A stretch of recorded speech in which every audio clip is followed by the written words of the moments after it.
Out of the many, many video games that I've played over the past few decades, there's one series that I come back to time and time again, and it's CastleVania.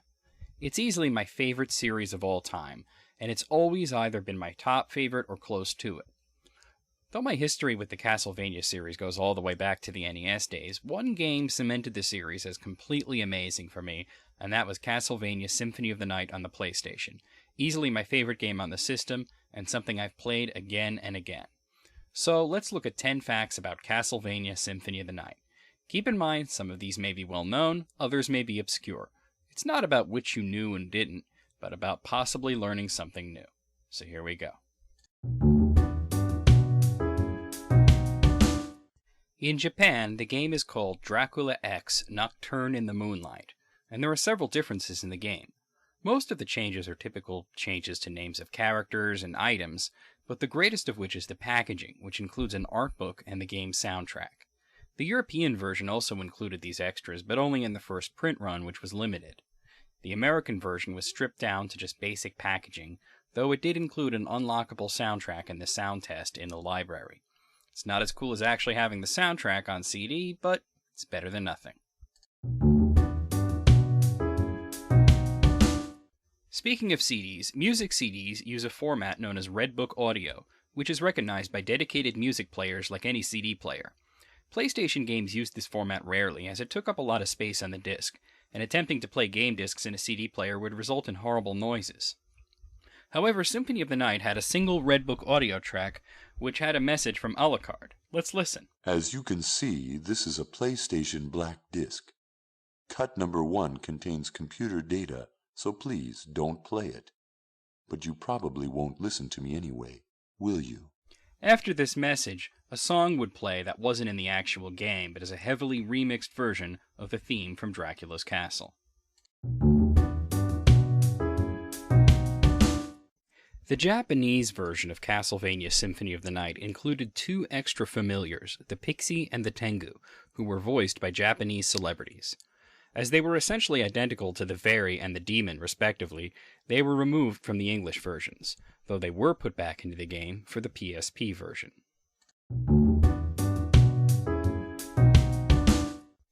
Symphony of the Night has 4 endings, 2 in which Richter Belmont is killed, which depends on whether or not Alucard has the holy glasses, and 2 for beating Dracula, depending on map completion.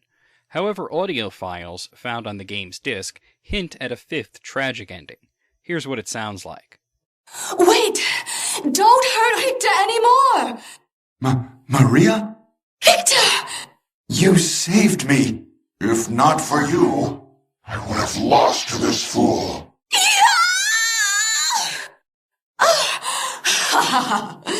For demons, I hold you to your oath. Defend your master who commands you. Such power in such a little girl.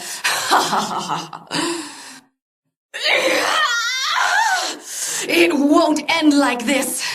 You should be destroyed along with this castle. It's over, but the sacrifice was great. Maria, Richter, I did not wish for you to die. Such is the fate of mortals. I'm certain that some dark force was behind Maria's transformation, but it doesn't matter now. As no one has ever triggered this ending, it seems to have been removed from the game, though the weird thing is that the ending is not present in the original Japanese version, which presents the mystery as to why English voice acting was recorded for an ending that wasn't used.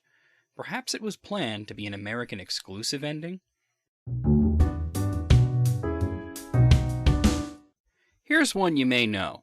The first boss of the game, not counting the opening battle with Dracula, is this duo of Slogra and Gabon, who had both first appeared near the end of Super Castlevania IV for the Super NES. They appear in the Alchemy Laboratory, the first area of the castle with a boss. The entrance hall is the only area which does not have a boss, though the Marble Gallery is a whole other story. However, if you go to the Alchemy Laboratory, but double back to the entrance hall before fighting Slogra and Gabon, then you go to the empty room in which Alucard first spoke to Death, Slogra and Gabon will appear and attack. As far as I know, they can't be killed here, as they will flee once they take enough damage. Ever notice that weird tile on the floor near the castle's entrance? It was a trap door that was planned to lead to an underground garden, which was never finished.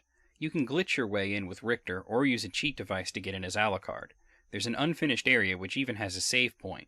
You can use this to add to your map percentage along with other tricks such as the Sword Brothers glitch to get past the normal completion limit of 200.6%. The Underground Garden was completed for the Saturn version, however the Xbox 360 and PSP versions had it removed once again, as series director Iga said they felt out of place. Ever wonder about Olrox, the blue vampire who has his own section of the castle above the marble gallery? He's based off of Count Orlok, the vampire from the 1922 silent film Nosferatu. What's interesting is that the vampire in the film was originally supposed to be Dracula, but the filmmakers did not have the proper legal rights to adapt Dracula, and many character names had to be changed, which is easy to do in a silent film. So Count Olrox is Dracula in a sense. Why is he blue? Well, it's possibly due to the 70s movie version of Salem's Lot, in which the vampire Barlow was blue and was physically very similar to Orlok. However, blue vampires are also common in Japan, and some of the CastleVania games, including the original, gave Dracula blue skin, though it wasn't as obvious. But for a very obvious example of a blue-skinned Dracula, check out Konami Crazy Racers for the Game Boy Advance. Konami loves to put references to their shoot-'em-up games in Castlevania, and this is no exception. The most obvious is the shield rod's power to summon a shield that looks and acts like the forward shields from Gradius, a trick repeated for the Game Boy Advance game Castlevania Harmony of Dissonance. A less obvious one is in the Saturn version, where Maria can summon a dragon from the game Salamander, which was the arcade version of the game you probably know as Life Force. The save icons in the PlayStation version are typical Castlevania imagery of characters, items, and familiars. However, occasionally there's a flying caped character that seems to have nothing to do with the game. This little guy is actually Konami Man, who first appeared in Konami YY World for the Famicom, which aside from including Simon Belmont, Dracula, and Castlevania-themed level, it also had gameplay based on the series and heavily borrowed its sound effects. Konami Man was mostly relegated to the Parodius series after that, but here he is with a cameo in Symphony of the Night.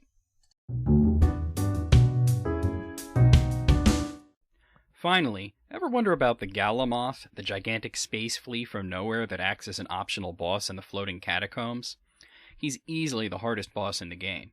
The Galimov is the Lord of Time, who came from the year AD 10,000 as his arrival to Dracula. The Galimov was the boss of two Castlevania spin-offs, both called Kid Dracula, one for the Famicom, the second for the Game Boy. The latter was actually localized. The Galimov was also the underlying evil in the Wii fighting spin-off Castlevania Judgment, though he did not actually appear in that game, and his soul appears in Aria of Sorrow, which lets Soma pass areas warped by time. So why is such a powerful being hanging out in Dracula's castle? Well, why not?